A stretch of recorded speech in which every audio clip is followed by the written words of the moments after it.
శ్రీ గురు చరిత్ర అధ్యాయం 18. శ్రీ గణేశాయ నమః, శ్రీ సరస్వత్యై నమః, శ్రీ గురుభ్యో నమః. నామధారకుడు స్వామి శ్రీ గురుని లీలలు ఇంకా వినిపించవలసింది అని ప్రార్థించాడు. సిద్ధయోగిలా చెప్పారు. నాయన, అంతవరకు గుప్తంగా ఉన్న శ్రీగురుని మహిమ ఈ లీల వలన లోకానికి వెల్లడైంది. ఇక శ్రీగురుడు తమ గుప్త జీవితం విడిచిపెట్టి లోక ప్రసిద్ధుడై అచ్చటి నుండి వరుణ సంగమం చేరి అక్కడి నుండి కృష్ణా తీరంలో ఉన్న తీర్థాల్లో స్నానం చేస్తూ కృష్ణ పంచనదీ సంగమానికి వెళ్ళి అక్కడ 12 సంవత్సరములు నివసించారు. అక్కడ శివ, భద్ర, భోగవతి, కుంభి, సరస్వతి అను మహాపవిత్రమైన 5 నదులు ఒక్కటై కృష్ణా నదిలో కలుస్తాయి. అందువలన దీన్ని మహిమ పురాణాలలో కూడా మనోహర తీర్థమని ఎంతగానో కీర్తించబడింది. అక్కడ ఎన్నో తీర్థాలు ఉన్నాయి. అక్కడ నుండి తూర్పున అమరపురం అనే గ్రామంలో అమరేశ్వరుడు, ఆయన సన్నిధిలో 64 మంది యోగినులు నివసిస్తున్నారు.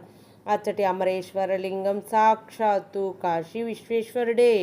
అక్కడ వేణి నదిలోకి కలిసిన కృష్ణ దక్షిణ దిక్కుగా ప్రవహిస్తున్నది. అక్కడకు ఉత్తర దిక్కున శుక్ల తీర్థము, ఉదుంబర వృక్షము దగ్గర పాపనాశన తీర్థము, కామ్య తీర్థము, వరద తీర్థము ఉన్నాయి. సంగమంలో శక్తి తీర్థము, చామర తీర్థము, కోటి తీర్థము ఉన్నాయి. అవన్నీ అపారమైన మహిమ గలవే. అచ్చటి కృష్ణ పంచగంగలో స్నానం చేస్తే సర్వ కార్యాలు నెరవేరుతాయి. అది గొప్ప తీర్థక్షేత్రము. దాని దర్శనం చేతనే అభిష్టాలు నెరవేరుతాయి. అచ్చటి మేడు చెట్టు సాక్షాత్తు కల్పవృక్షమే. ఆ క్షేత్ర మహిమను వెల్లడి చేయటానికే శ్రీగురుడు అక్కడ అంతకాలం నివసించారు. శ్రీ నృసింహ సరస్వతి స్వామి ప్రతిరోజు భిక్షకు అమరపురానికి వెళుతూ ఉండేవారు. ఆ గ్రామంలో ఒక నిరుపేద బ్రాహ్మణుడు ఉండేవాడు. అతడు పరమ సాత్వికుడు. కేవలం మాయావార వృత్తితో జీవిస్తూ ఉండేవాడు. అతనికి ఒక కుమారుడు, ఒక కుమార్తె ఉన్నారు. అతడి ఇంటి ముందు తమ్మపాదు ఒకటి ఉండేది. అతనికి గ్రామంలో గింజలు లభించినప్పుడు ఆ కుటుంబం ఆ కూర వండుకొని తినేవారు. అయినప్పటికీ ఆ బ్రాహ్మణుడు పంచయజ్ఞాలు సక్రమంగా నిర్వహిస్తూ అతిథులను తమ శక్తిని అనుసరించి సేవిస్తూ ఉండేవాడు. ఒకరోజు శ్రీగురుడు అతడి ఇంటికి భిక్షకు వెళ్ళారు. ఆ బ్రాహ్మణుడు స్వామిని ఆహ్వానించి పూజించాడు. ఆ రోజు ధాన్యం లభించకపోవటం వలన వారు తమ ఇంటి ముందున్న తమ్మకాయలు కోసి వండి స్వామికి దానినే సమర్పించారు. తర్వాత స్వామి వారింట్లోనే కొద్దిసేపు విశ్రాంతి తీసుకొని, మీ ఆతిథ్యానికి మేమెంతో సంతోషించాము, నేటితో మీ దారిద్ర్యం తీరిపోయింది అని చెప్పి నిండుగా కాచిన ఆ పాదును పీకివేసి దాని కొమ్మలను త్రుంచివేస్తూ త్వరగా వెళ్ళిపోయారు.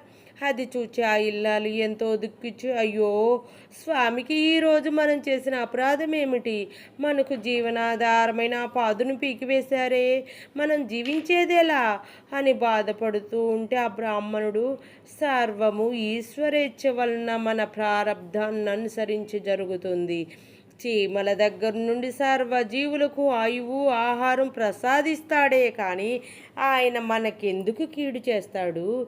ఏదైనా మన కర్మను అనుసరించే జరుగుతుంది, నీవు బాధపడవద్దు అని ఆమెను ఓదార్చి దాన్ని తిరిగి నాటాలని ఆ పాదు మొదట్లో తవ్వాడు. గడ్డపారకు ఒక లోహ పాత్ర తగిలిన శబ్దం వచ్చింది. అక్కడ త్రవ్వి చూడగా ఒక రాగి బిందె నిండుగా బంగారు నాణాలున్నాయి. అతడెంతో సంతోషంతో దానిని తన భార్యకు చూపి, చూచావా, స్వామి ఈ లతని పీకివేయడం వల్లనే ఈ నిధి మనకు దొరికింది. ఆయన సాక్షాత్తు పరమేశ్వరుడే అని చెప్పాడు. వెంటనే ఆ దంపతులు శ్రీగురుని దర్శించి ఆ వృత్తాంతం ఆయనకి విన్నవించారు. అప్పుడు శ్రీగురుడు, నాయనా, నీవి విషయం ఎవరికీ చెప్పవద్దు. చెబితే సంపద నశిస్తుంది.